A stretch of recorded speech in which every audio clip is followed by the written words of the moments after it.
you get notified when a new video gets uploaded. Don't miss out on our dynamite lineup.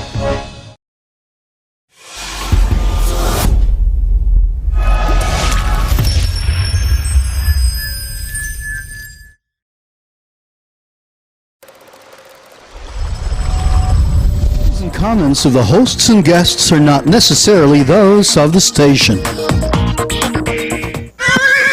Radio Bandido, 8:10 a.m. Good morning, DZRJ 810 a.m. proudly brings you Good Job Philippines with Barbie Atienza. Enjoy a recap of the week's good news and developments, highlighting the great men and women behind them. And now, here is your host, Barbie Atienza. Good morning, Metro Manila. Good morning, Philippines. We're back in Good Job Philippines, where you get all good news all the time. We stay positive. Positive yung usapan at yung outlook at yung attitude. Hindi yung results ng test. We stay negative as far as that is concerned. My name is Barbie Atienza. I'll be your host till 12 noon today on this beautiful Saturday morning, the 10th of April. And I'd like to call on my partner, Reenah Tolentino. Good morning. Hello, good morning, Barbie, and to our listeners out there. So it's really hot, and we're both hot in here, right? Hot. You're hot, huh? You're hot. Feeling hot, literally. Feeling hot. Oo nga naman. Kasi madaming connotation yung when you're hot, di ba? Parang dati. That's the way. When you're hot, the weather. Baka ma-misinterpret. Sabihin, you're hot, baka may fever ka. Oh yeah, no. We're temperature. safe here. We're safe here, thank God, and I hope everyone out there who are listening, tuning in right now with us, they're also safe like us. Feeling hot. Tama. Sandali. Okay, there you go. Okay, you're good. Good. It's good to know that you're feeling good and wonderful. How was your week? Well, it's kind of busy. I was across everywhere, attending my new baby business. So, yeah. Nabalitaan ko nga yan eh. Mamaya ikwento mo sa ating mga listeners. But in the meantime, we'd also like to greet everybody. Happy Day of Valor yesterday. Belated. Wala naman tayo sa Eric hapon. But belated. Maligayang araw ng kagitingan. Lalo na sa magigiting natin mga bayani.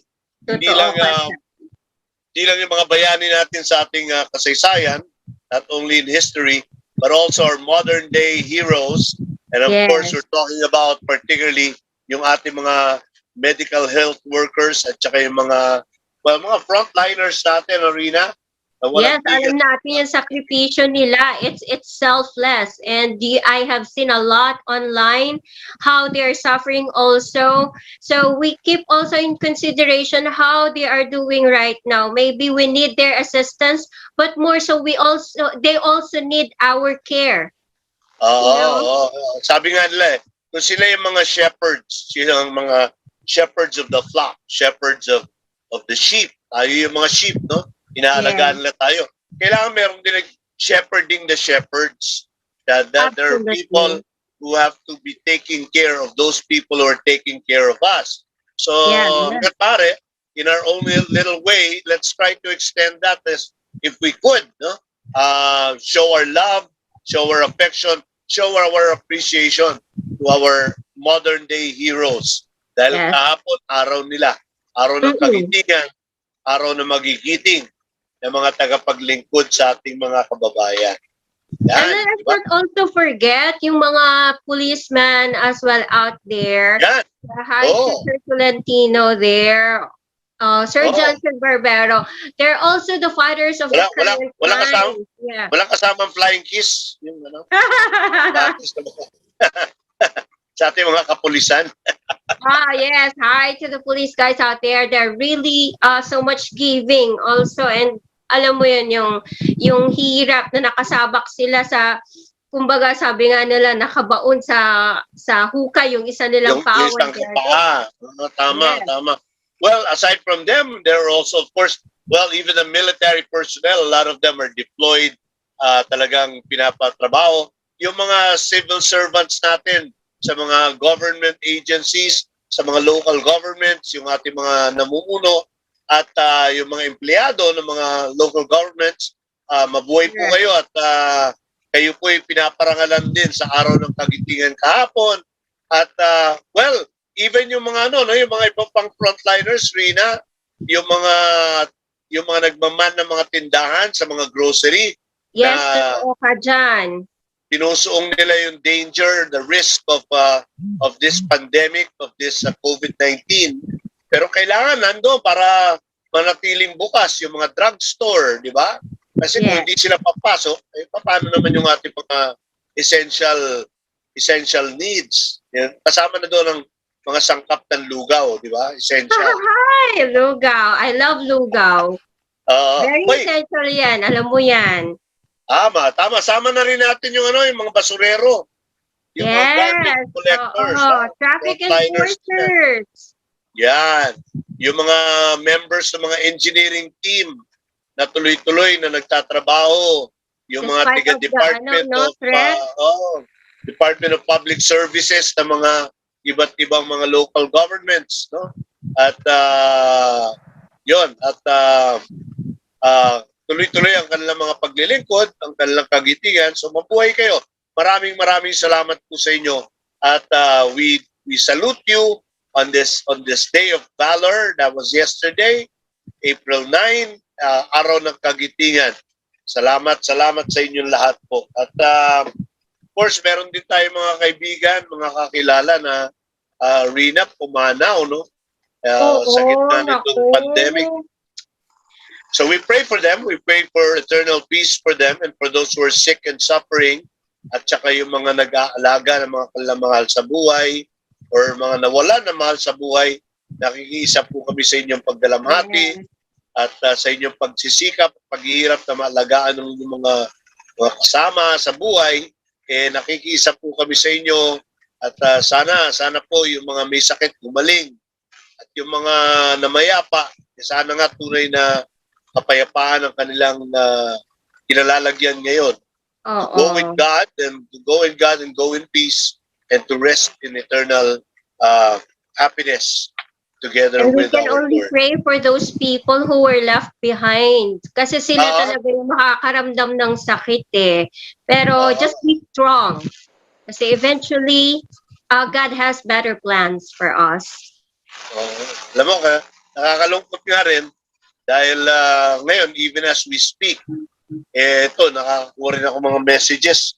Yung meron sa mga kaklase ko, pero hindi ko muna sasabihin yung pangalan dahil hindi ko pa naman verify ito. Mahirap pag-broadcast nung hindi natin na-confirm, no? Sure. Pero meron daw mga naapektuhan sa mga kaklase namin nung high school itong COVID-19. Pero ito confirmed. Our sympathies and we join in the bereavement, the grief of the families they left behind. Yung isang ama ng aking kaibigan, si Tito Charlie, Attorney Charlie, or Carlos Platon, pumanaw last week. At syempre nawala rin Reenah yung aming editor-in-chief and publisher ng Manila Bulletin, si Chris Pulo, si Mr. Chris Ikban Jr. Siya ay dating press secretary din noong 2010 kay President Gloria Macapagal Arroyo. And I think that burdens the entire Manila Bulletin and the broadcasting industry, journalism community. Hindi naman siya broadcaster. It's a big loss. Journal talaga yan. True and true. Si Mr. Ikban. Kabalikat mo yan, no, Barbie? Ay, kasama namin yan. Kaibigan. Napakabait, tahimik lang yan pero patawa-tawa lang yan. Pero pag nagsalita, talagang ang bigat ng mga sinasabi, talagang may laman. And then, I also have my former boss who is now still in the hospital and hopefully to recover and recuperate and get healed. Si Mr. Andy Calderon. Let's pray for him. Magaling po kayo at saka yung kanyang mga kasama, kanyang pamilya, lakas ng loob lang at panalangin po. Yun ang ating, it's not, it's not a matter of choice na, sabi nga nila, Reenah, magsisikap tayo, tapos ang huling resort daw natin ang Diyos, no? Ang dasal. Hindi po gano'n. Sa unang effort pa lang natin, kasama na dapat natin ang Diyos. Hindi yung, Sa we tried buong everything. laban. Diba? Kung minsan narinig natin, we've tried everything, so now it's all just up to God. If you really think about it, everything is really up to God. So sa umpisa pa lang, sa ating pa lang nagsisikap, sama mo na siya. Yung dinadala pa lang or inaalagaan mo pa lang sa bahay, magdasal ka na. Pagdasal mo na yung may sakit. Dinadala mo na siya sa ambulansya, kasama mo na rin siya. Ganun ang laban. Di ba? It's not a matter of choice yung pagsisikap ba natin o Diyos. Or Diyos lang ba? Wala tayong pagsisikap. Hindi. Magkasama po yun. We try our best and also we rely on God. Yan. Yes. Okay. Yan. Dami kong messages dito pero ayokong basahin pag hindi confirmed Kaya let's see. Let's share that. Ayun, pero so far so good. Let's think of the best and also let's pray for the best. Sana hindi totoo at kung totoo let's pray for the people na maapektuhan nitong sitwasyon na to. Yung isang pala yung wife din ng aking friend na si Nani Geronimo. His wife also passed away yesterday. He rest in peace. Reenah, yung mga napapapyaw, nakinig lang sa radyo sa atin, saan nila tayo pwedeng panoorin? Meron pa tayo, pwede nila tayo makita, hindi lang makinig, hindi makita. Oh, yeah. So you can follow us in our YouTube channel, DZRJ810. And also our that's YouTube Facebook. is, yes. Facebook yan. DZRJ810 Facebook Voice Live. of the Philippines. Right. Yeah. So sa YouTube, tayo? Sa YouTube, sa RJAM News. At pag nandiyan po kayo sa RJAM News sa YouTube, paki-like nyo, tapos paki-subscribe. Samahan nyo na kami everyday. Wag lang choosy. Talagang lahat ng programa namin dito sa RJ maganda. Ay, umaangat tayo Umaangat tayo. At pwede tayong panoorin sa TV. Kung kayo po Sky Cable subscriber, you can check us out on channel 224, Radio Bandido TV. Ang makasaysayang Radio Bandido, buhay na buhay, dito po sa DZRJ. Okay, Alice, magbabalik po tayo, pag-usapan natin ang buhay under the pandemic. Pero hindi yung don't worry. Yung masayang concept naman to. We're looking at the brighter side of things as much as we can. So don't you go away, folks. Reenah and I will be back with you till 12 noon today, right here on Good Job, Philippines. Radio Bandido, recognized and awarded as protector of your democracy in EDSA 1 and EDSA 2. In 2022, our democracy will be put to the test once again. So Radio Bandido will strike again. Our democratic army is in place to give you unbiased, real news and facts so you yourself can decide. Legendary and game-changing commentators. Our lineup, starting with the legendary Ray Langit, joined by the most influential bloggers in the country, Banat Bay and the Pugad bloggers, and other dynamic commentators, Tita Carmen, Jimmy Morato, Barbie Atienza, Bernard Tan, Johnny Gomez, Pete Morato, Sal Panelo with Sal's Panel O, and more announcers and reporters fighting for democracy. Teleradio Bandido is heard on DZRJ 8:10 a.m., seen on Sky Cable Channel 224, TV Plus boxes, and streaming live on Facebook/DZRJ 8:10 a.m. and YouTube channel RJAM News.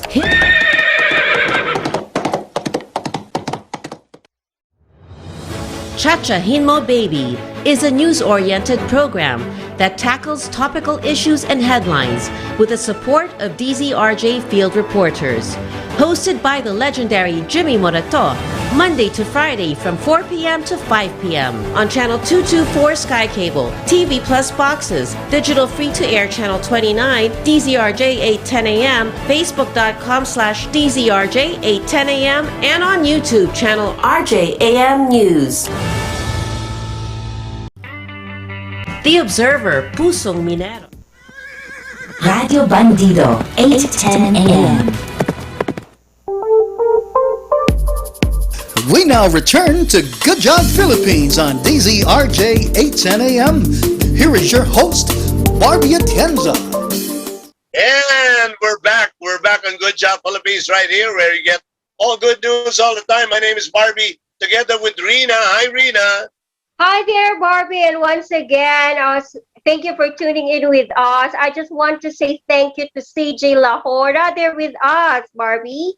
All right, and a lot of others that are in tune or tuned in with us mula sa iba't ibang lupalop ng bansa at pati sa iba yung dagat. O yan, kausapin na, nakikita mo ba, Reenah, si Palaban, Mr. Joshua Buendia. Ayan, si Palaban Camalya Eso. Hello there. Good morning. Si Mr. Angelo Redaha. Hello and thank you for tuning in with us. Si Miss Carmina ng Lyceum. She's with us today. Ayan. So thank you so much. I just want also to say hi to Sir John Verdiano. It's his birthday. Miss Ivy, it's her birthday. So to my aunt Ursalina Ganase, Ruben Cabral, Corazon Monroy, it's their birthday. Ayan. Yung isang kasama rin natin before dito sa Good Job Philippines, medyo na-hospital din siya. And I hope she's getting better. Yeah, I heard some news that she's getting better. So better get well real completely, Ivy Samson. Get well at we're praying for you as well. Alam mo, Reenah, kanina may na-mention ka yung mga tungkol sa mga online businesses. Ika nga, di ba? Yung mga pagdinegosyo dyan. Alam mo, maraming dahil bago yan, maraming masalimuot dyan, marami tayong mga kinks, ika nga, mga issues that we really want to address there. And our guest for today is somebody who is into online e-commerce, ika nga. Tama ba yun? E-commerce, electronic commerce.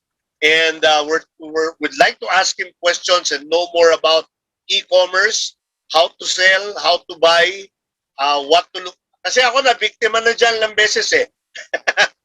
Aminin ko 2 beses. 2 beses na akong na-scam dyan. Kasi nga, pag pinakita ka maganda, bibilin mo. Tapos yung pala, yun, biglang naglaho, parang pula yung binaya. Ito masakit, nakabayad ka na. Ang nakakatakot, nabigay mo pa yung information mo about your credit card. Hindi mo wala, baka magamit sa hindi pa magandang gawain. Buti na lang, debit card, wala naman sila makukuha doon sa wala kasing balance. Otherwise, delikado di ba? All right, we'd like to welcome to the show an e-commerce entrepreneur and is starting something off on e-commerce, but we will ask him as a resource speaker all about buying and selling online or how to deal with e-commerce today. Ikaw, Reenah, makinig ka mabuti rito dahil meron kang online business. Ako dyan also, I'm fan of e-commerce. And shopper ka rin. I have already experienced so much about yun nga na mention mo na scam and all, and I really wanted to know more about my rights. It's good It's good hindi ako nag-iisa. Naloko ka na rin pala. Like several times already. Just recently I had my bad experience, but it's just a rare instance. It's not everywhere. Paano natin maiwasan yan? At kung kayo naman ang nagdinegosyo, paano nyo palalaguin ang negosyo nyo online? We have our friend who is an entrepreneur who's been a salesperson for the longest time. Ika nga daw, professional maglalako. Lalo na sa larangan ng real estate and other products. And he's now here as somebody who has ventured into e-commerce. And let's talk about that our good friend Neil Laas. Welcome to the show, Neil. Hi, good Good morning. morning. Sir Barbie, good morning. Miss Reenah, it's nice meeting you online. Thank you for this Yes. opportunity. Talaga. And But grabe, napaka-lively ng show, napaka-lively ng discussions dito sa radio station nyo. Iba! dapat energy lang ng energy, di ba? Di ba? Ganun. Taas ng Okay. energy. All right, Neil, tell our listeners, our viewers here, what do you actually do? What is your line of work? Okay, very good question, sir. To start with, I'm Neil Garcia Laas, and I am the founder and the CEO of the newest e-commerce in the country called Go Shopping Philippines. So, kung ano yung Go Shopping Philippines? Kalaban ba yan ng Lazada and Shopee? Hindi po. I don't know if it's the right term to call kalaban, but what we are gonna be doing is we will be launching on May 28th the biggest digital mall in the country because it has an expanded e-services sections, expanded online cinema, expanded retail and shopping experience. Kumbaga, sa karami-rami ng nasabi niyong karanasan, masasamang karanasan, Go Shopping emerges to answer those problems right now. Wow. Okay. Because Kasi so Go Shopping, you refuse to call it kalaban, okay? But you're in the same line of business as the other online shopping sites. Tama ba? we are still all be called an e-commerce industry, and we are players of that e-commerce ecosystem. Okay.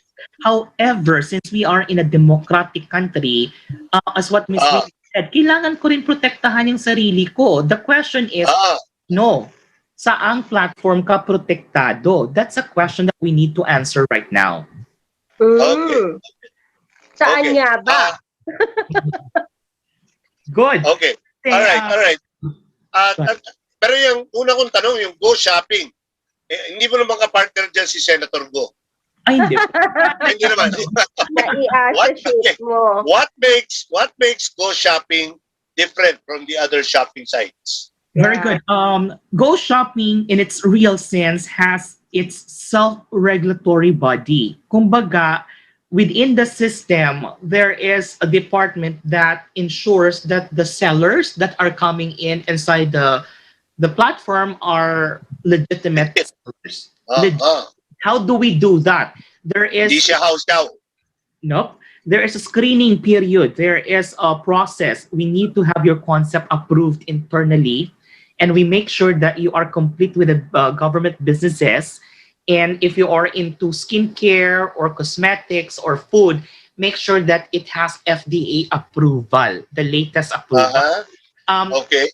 We got a lot of comments from the consumers or sellers na ang dami-dami namang requirements, ang dami-dami namang hinihinging papeles. You know, please understand that if we want to protect consumers, we have to start getting the right sellers. Doon tayo nagkakaproblema. If the government or if a platform, for example, does not scrutinize sellers, definitely your consumers will suffer. Tama. Okay. Okay, let's talk about it first, Noel, from the side of the consumer. Kami ni Reenah, yung kinikwento namin kanina. Pwede mo ba kami bigyan ng tip para makaiwas dyan? Okay, siguro sabi nga nila, the best teacher is learning from your mistakes. Kami, nagkaroon na kami ng mistakes. Pero hindi rin madaling matuto dahil masarap talagang mamili. Di ba? It's very fascinating yung mga pictures Sometimes it misleads you and it will attract you more. That's the bad side of it. You're looking at it, it's almost perfect, and then when it gets to you, it's a different product. It's a different quality. Ako bigay ko na yung specific example ko. Yung Lazy Boy, yung lounging chair. Di ba? Napakamahal yan 100,000 plus yan di ba? Matagal ko nang gustong bumili niyan. Ayaw lang akong payagan. Pero, bigla ako nakakita one day, maganda. Exactly the one that I wanted, yung massage chair. Actually, it's a little, even a little better than what I dreamed of. Aba, 10,000 lang. 10,000, sabi ko ba, ano to, walang katalo-talo to, di ba? Sa pinili ko na kaagad. Sabi tapos, ilang months na, 2 months na lumilipas, hindi pa rin dumarating. Pagkatapos, tumagal, nakipag-contact na ako doon sa online shopping site. And I told them, mukhang may problema to. Wala na ako nakuha sagot. Yun ang masakit, di ba? Sana may sumugot man lang.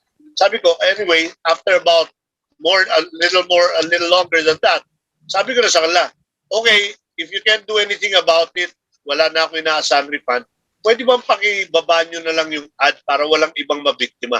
I wrote on the review portion, but then after a few months, nandoon pa rin yung ad na yun. Hanggang ngayon. Hindi ko alam kung hanggang ngayon. Pero, di ba, parang very frustrating. Number one, dahil naloko ka. Pangalawa, walang aksyon para maiwasan na may maloko pang iba. Bakit? Di ba? Paano ko ba malalaman kung legit o hindi? Ganito, alam mo, Sir Barbie, Miss Reenah, this kind of problem, hindi lang ikaw, there are millions already. I know. Actually in the same boat. So, ang question natin doon is, sino talaga ang sisisihin natin? Let's focus on that muna. Is it tama.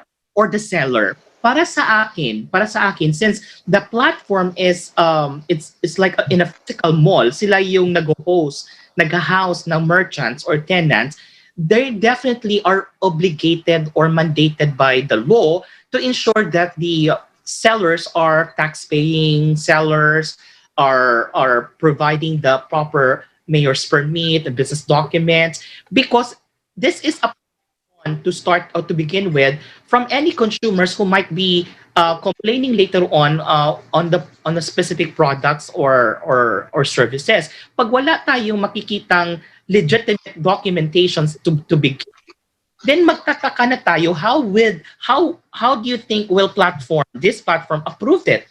Paano na-approve in the first place? Kasi put yourself in the consumer shoes.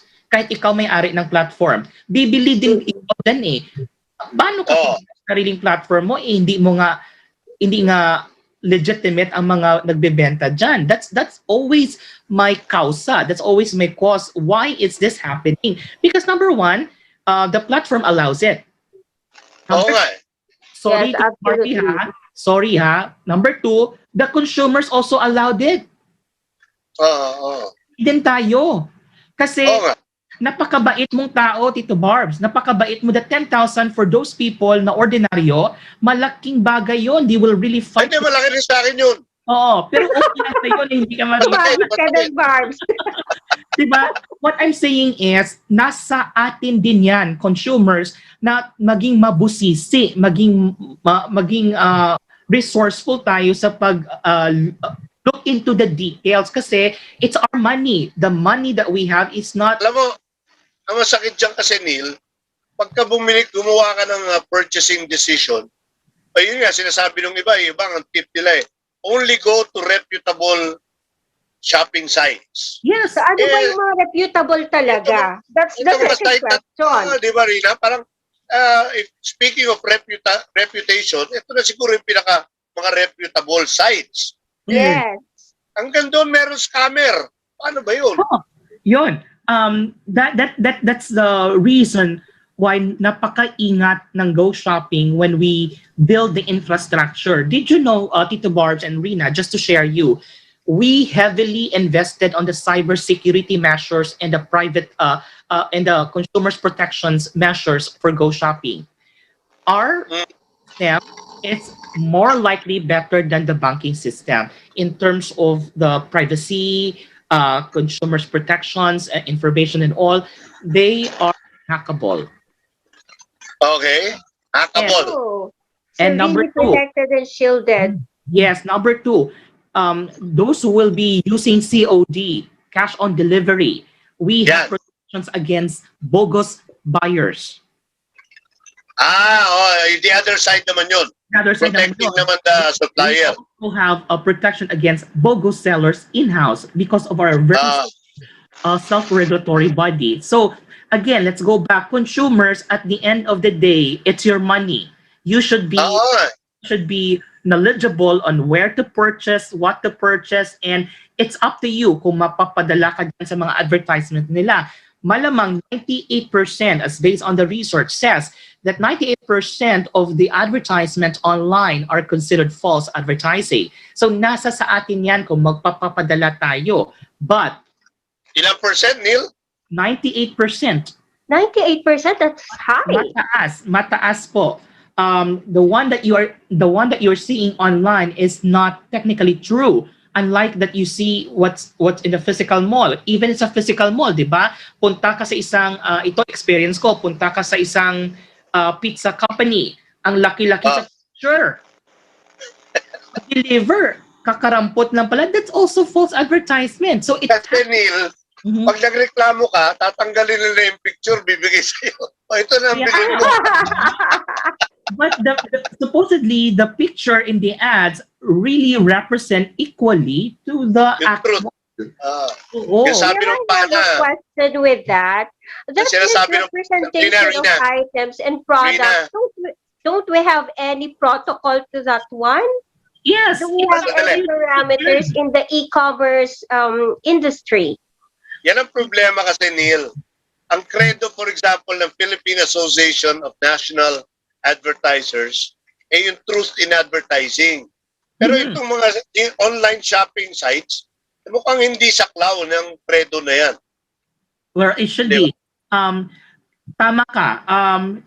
That if you, this is where you test the platform. This is where you test the true character of a platform.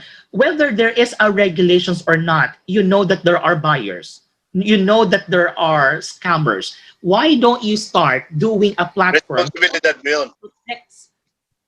Oh. Why can you not do that? Is it just in the name of a business? But take note, masisira din yung business mo pag ganyan ka.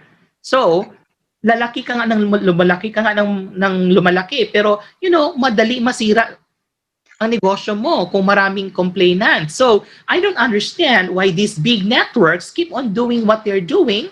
Maybe there are protection, they're protected by the government. I don't know. It's very difficult to keep charges on them, but I just don't know. Why are they? It's not given much attention, I think, for now, because I have seen also a lot of reviews.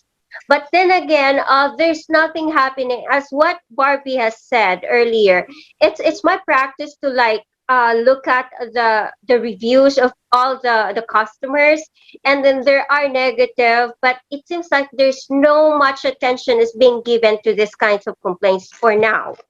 And I am happy for Go Shopping to have this kind of consideration already. And how far you could go, looking at it as a shopping portal. Yeah, embedded sa DNA ng Go Shopping Philippines ang tinatawag na consumers protections. Without that, your platform will fall apart. Without that. I am not a big negosyante, Tito Barbs and Reenah. I came from a very low-key family in Iloilo. I am not in the background of business. I have nothing to shell out in terms of financial funding for Go Shopping. I have to be very careful. Nag-invest na lang ako, mag-invest ako ng tama, which is it has to have its consumers protections in place. I cannot launch it without it. Okay. Pero, okay. Matagal na naka-establish. Okay. Let's say, 2-3 malalaking, well-established online shopping sites. But still, nandoon pa rin, may lumulusot. Marami pa rin nakakalusot doon. Yeah. How do we know that you, as a new player in the block, will give us more safety features? Paano mo kakalamayin yung loob mo na itong new player on the block mas maigi, mas ligtas kasi doon sa ibang established na? Thank you for asking that. Thank you, because that question leads me to the bottom of my heart. Since I am not a rich businessman, I have more to lose if I will not start the business right. That's number one. Number two, I already have seen the problems, the emerging problems in the three sites that you are actually mentioning, Tito Barb.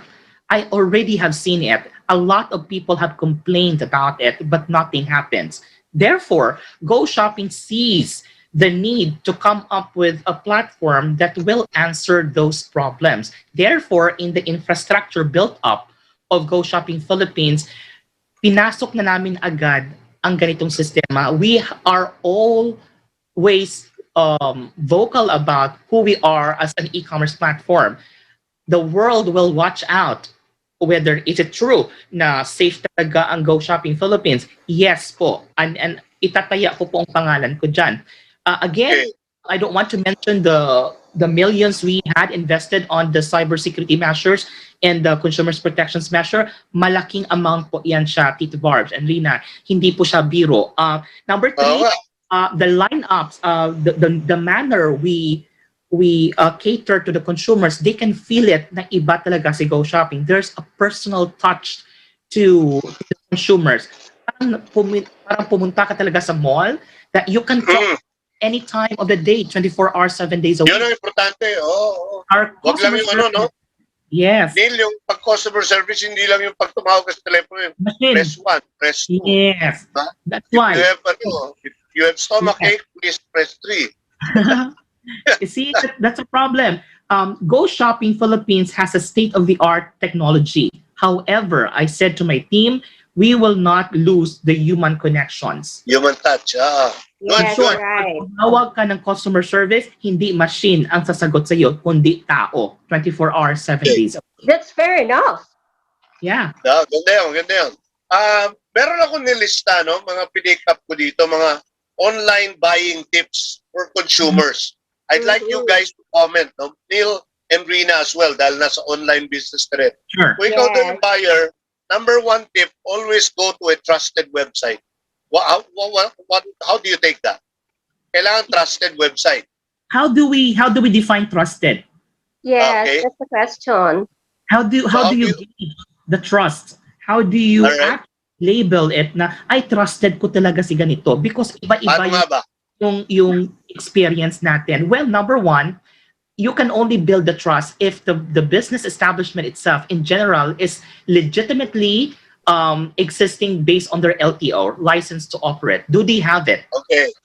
Under DTI din ba yan? Yung mga online sites? Yes, it's governed by the DTI in terms of the pricing of the consumer goods. But in terms of the filing of the corporations as an entity of the business, it's either DTI or SEC. SEC. So, pag may ganyan, na biktima kami, pwede pa rin kami magsumbong sa Yes. DTI. Look into, if I were you, look into SEC or DTI. Is that business name registered? Ako legit. Okay. So again, trust is very important, but it depends on how you really gauge. At may mga tao kasi na madaling maniwala. Okay, Miss Reenah doon, bumili si Tito Barbs, okay na yun. We easily get to do the bandwagon effect. But again, you have to build personally your own trust to the platform. Ikaw mismo. Okay. Hindi pwedeng based on day. Tama, pinag-usapan natin yung trust. Kasi tip number 2, use a trusted payment method. Correct. Trusted payment method. Correct. Ano yung sabi niyan? There are many payment gateways that are very convenient to be used. But take note, kahit may payment gateway ka, na GCash or Smart Padala or whatever payment methods that you have, kung mismo ang platform is not a trusted platform, magkakaroon ka rin ng problema. Okay. Ito practical tips. Reenah, ito, alam mo rin to eh. Sabi dito, plan your purchase. Look for holiday sales and look for freebies and free deliveries. Yan daw, hanapin daw natin yan. Nahanap mo ba yun, Reenah? Oh, Nakita ka ba yes. mga, di ba may mga Maraming 3.3, 4.4? Yan. Totoo ba yan? Oh, yes, Totoo ba yan? naman. But then again, we have that concept also na, ewan ko kung totoo kay Neil to, pero at some point, I get the advantage also of this one. But, ako sinusubaybayan ko rin yan eh. Pero pagtingin ko parang pareho rin naman. Parang wala namang ibang kinaibahan Ang yung presyo. experience ko naman dito, kasi normally food, ang binibili ko during this time, near expiry sila eh. Yun. Masama rin yun, no? At saka Yes. kumita, na-experience mo ba yung binili mo, XL? Pagdating sa'yo, Oo. kahit large, hindi papasa eh, di ba? Yun. Jogging pants na hanggang dito, ganon. Okay, ito ayun, sales and promo, look for sales and promo para makatipid ka. Ito number 5, napakaganda nito eh, importante ito. Avoid too good to be true offers. Bro. Yes. Too good to be true. Sige, pag-usapan nga natin yan. Ano ba yung ibig sabihin ng too good to be true? Like what you said kanina, Tito Barbs, diba, you want the chair, the massage chair, but alam mo, pag branded kasi isang bagay, magtataka ka pag in-offer yan ng 1,000 pesos. Example, Levi's shoes. Wala naman siguro below 1,000 na Levi's sa original, di ba? Original, So magtataka ka na, bakit nabenta to? O it's either second hand siya or brand new. Pag brand new, magtataka ka. Second hand, potentially, pwede pa siguro, pero delikado. So too good to it's always happening on an e-commerce platform like this. So maging resourceful ka. sabi nga. kahit sa mga yung dati nag-offer ng mga cryptocurrency, sabi nga isang nag-advise sa akin sa cryptocurrency, if it's too good to be true, it probably is. Yes. If it sounds too good to be true, it's probably too good to be true. So, better check it out very well. Ikaw, Reenah, tatawa-tawa ka, nabiktima ka na nito, no? Ganda eh, mura eh, no? Oo. Sobra. But then again, alam mo yun, yung people still patronize it because, there is no much attention is given sa mga naloko na kagaya natin. Nag-complain ka, and then walang nangyari. So, paulit-ulit lang. And then the pity party goes to the consumer na mas lalong nabiktima na kagaya natin. Alam mo, Neil, ang pinakamalaking madalas pa biktima rito yung kahit bago pa mag-pandemic, yung mga impulse buyers. Kasi napaka-convenient eh. Guilty Nasa bahay ako ka lang. Sa gabi nga, patulog ka na eh. Naglalaro ka lang ng cellphone mo eh. Napapa 1,000 ka na eh. Yung biglang pa-pop out yung vinesit mo na Matutulog ka na lang, gumagastos ka pa eh. Yun na nga, Okay. sayang Tito Barbs, kasi yung mga impulse buyers na to, they are really potential for The increasing. good market. Yeah, they're a good market. Huwag na nating abusuhin. Huwag na sana abusuhin. Yung mga nagmamarket, yung mga nagbebenta, alagaan nyo yung market yung yan. Tama. Dahil pag nadala yan, mawawala yung market na yan, sayang. Tapos, Neil, ito, no?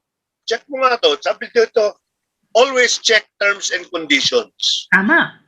Why is that Very important? good. I'm not sure if you will agree with me, but 99% of people in the Philippines do not read terms and conditions, even if you're Kasi signing. liliit eh. Oh. Sakit sa mata. May downloadable. May downloadable na PDF forms ang bawat website for the terms and conditions. You have to read it if you really want to protect yourself. Yeah. Stipulate what kind Ano of mga importante dyan, Neil?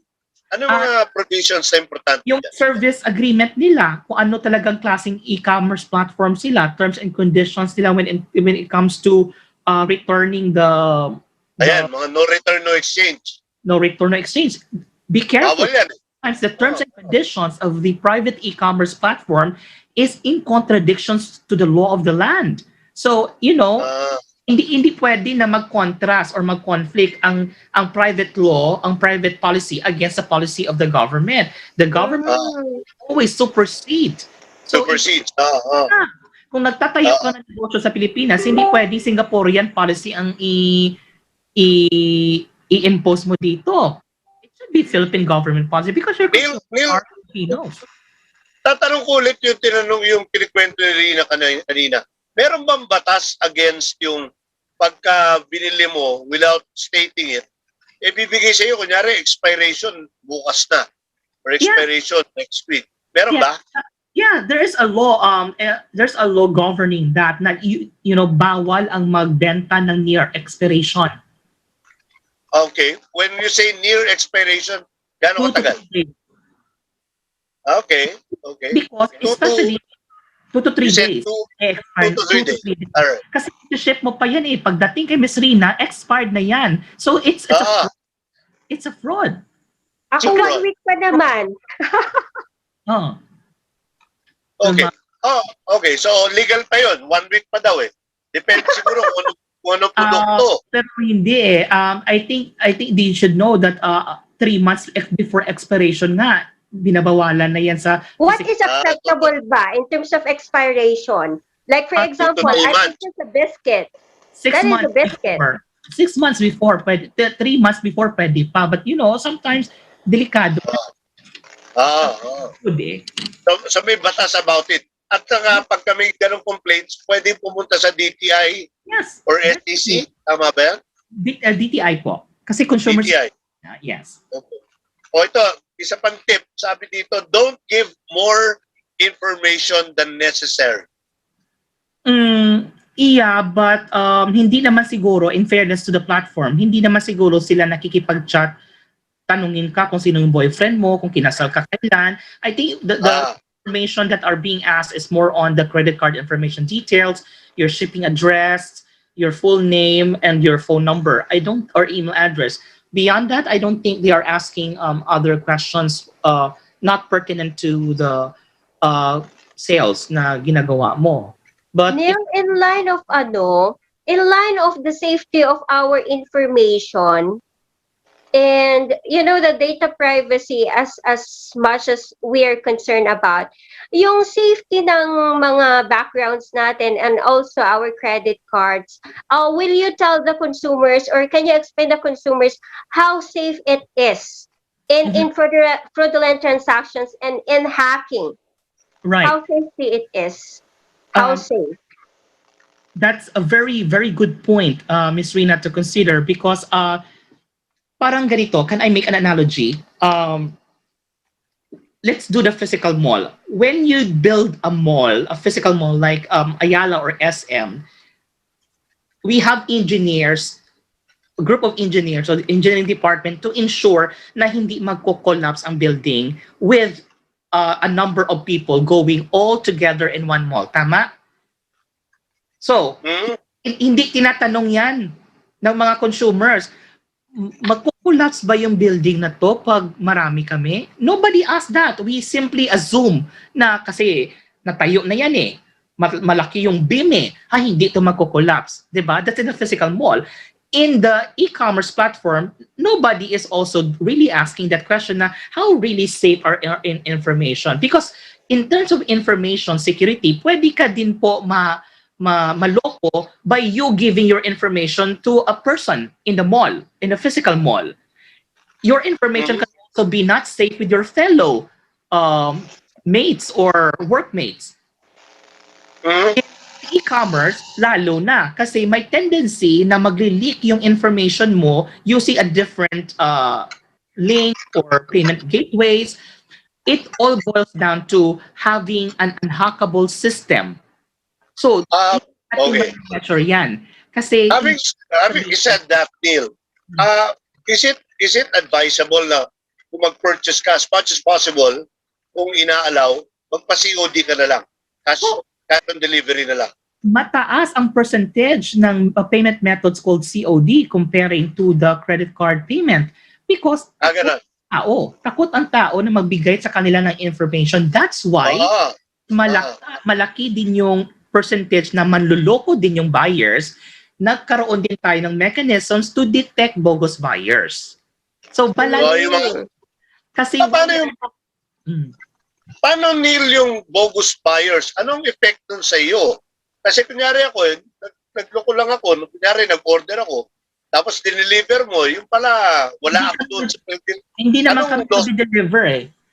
Hindi naman kami deliver pag hindi namin na-confirm. We have a strict 24 hours confirmatory call. Okay, pero ang potential loss mo is very limited, di ba? Correct. Kasi mawawala yung product sa iyo. Correct. Oh, kasi hindi kami magpapaship for COD basis kung number one, hindi ka nag-send ng ID mo. Number two, hindi ka nag-send ng picture with ID mo. And guess what?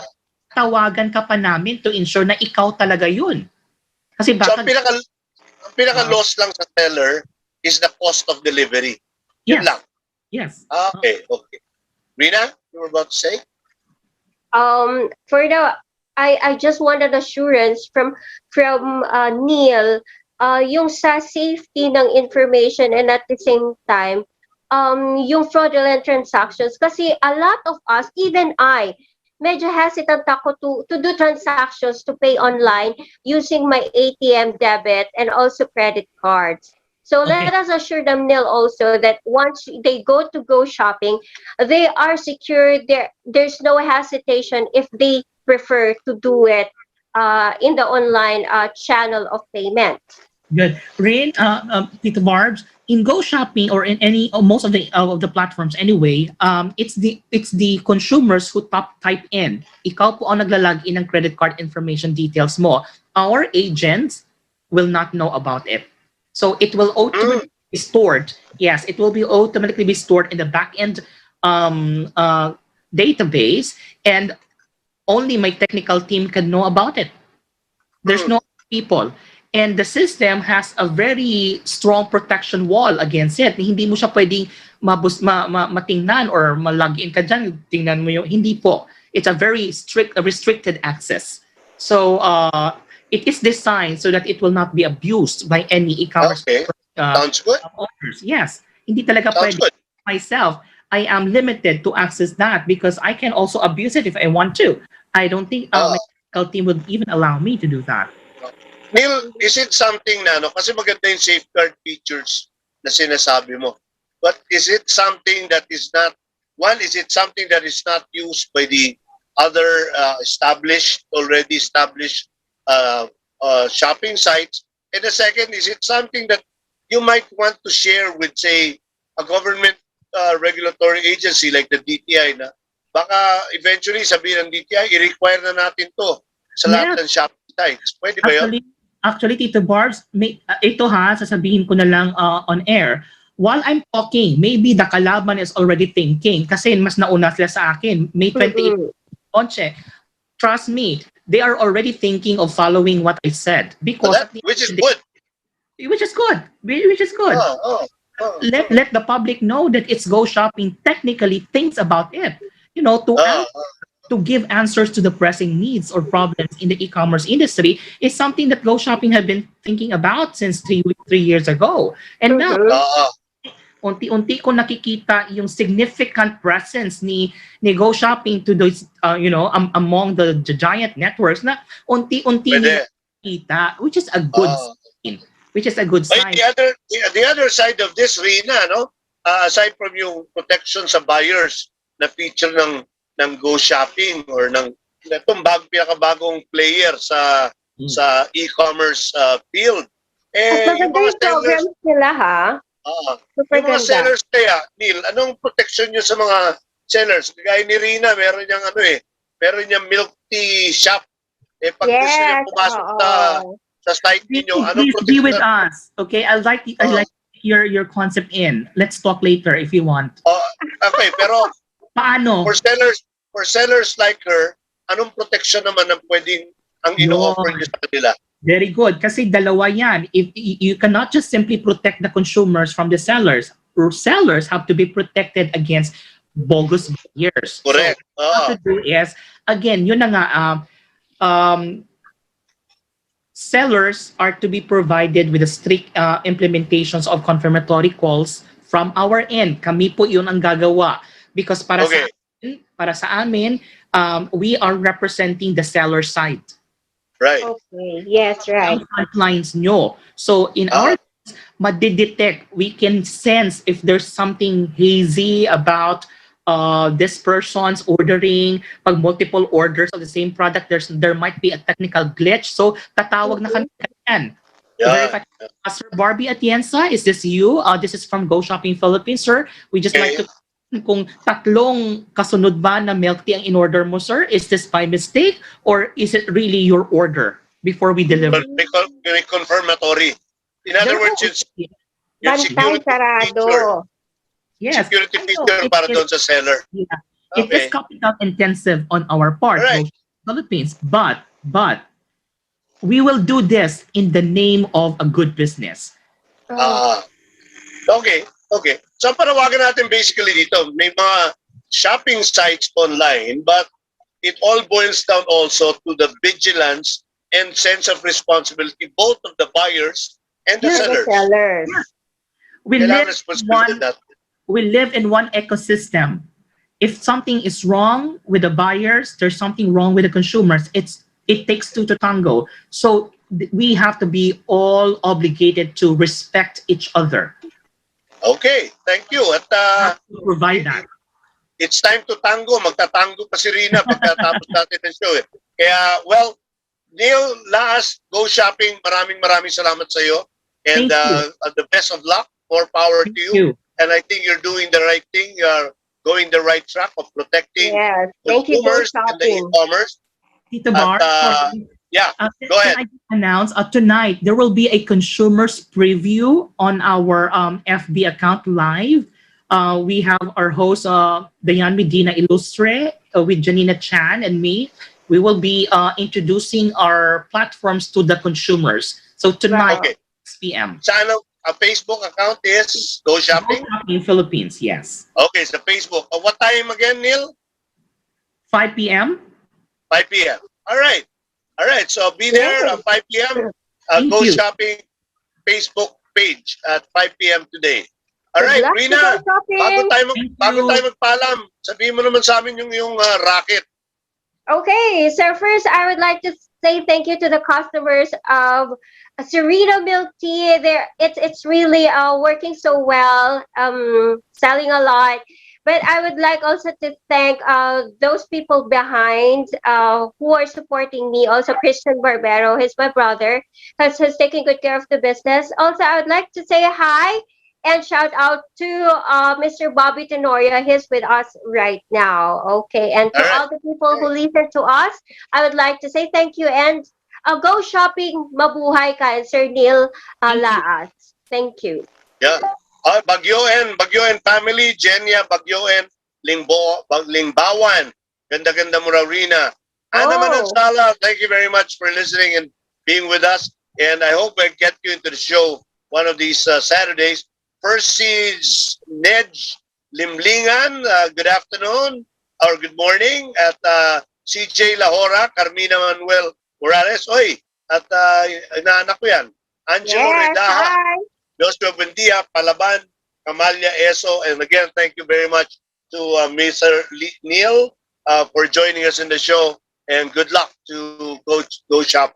Ang bottom line, folks, whether you're a buyer, you're a supplier, at this time of pandemic, nagkakahirapan, pero magawa tayo ng paraan para maging convenient at tuloy-tuloy ang takbo ng ekonomiya. Yes. Please be responsible. Please be vigilant. Huwag tayo magpaloko. At lalong huwag tayo manloko. Yun lang naman ang ano natin. Iisa yung sinasakyan natin o tinatahak na landas. At napakahirap na nga ng panahon, maglulukuhan pa tayo. So whether you're a buyer or a seller, please be responsible and do your part. Let's keep the e-commerce alive and robust by being honest and being responsible. Okay, Reenah, say goodbye. Hi to Gina Baguian family, and thank you so much for tuning in. All right, and thank you very much. And remember, folks, even in the darkest moments in this pandemic, you are never alone. Remember that God loves you. And the best way to love Him back is to love yourself. And the best way to love yourself is to take care of yourself physically, mentally, spiritually, and intellectually. And once you've learned to do that, do love yourself, do love your neighbors as yourself. Until next Saturday, and every Saturday, 11 a.m. to 12 noon, this has been Good Job, Philippines. Maraming salamat, Ariel. Maraming salamat, Jerby. Ingat-ingat po. Stay safe, everybody. Bye. You've been listening to Good Job Philippines with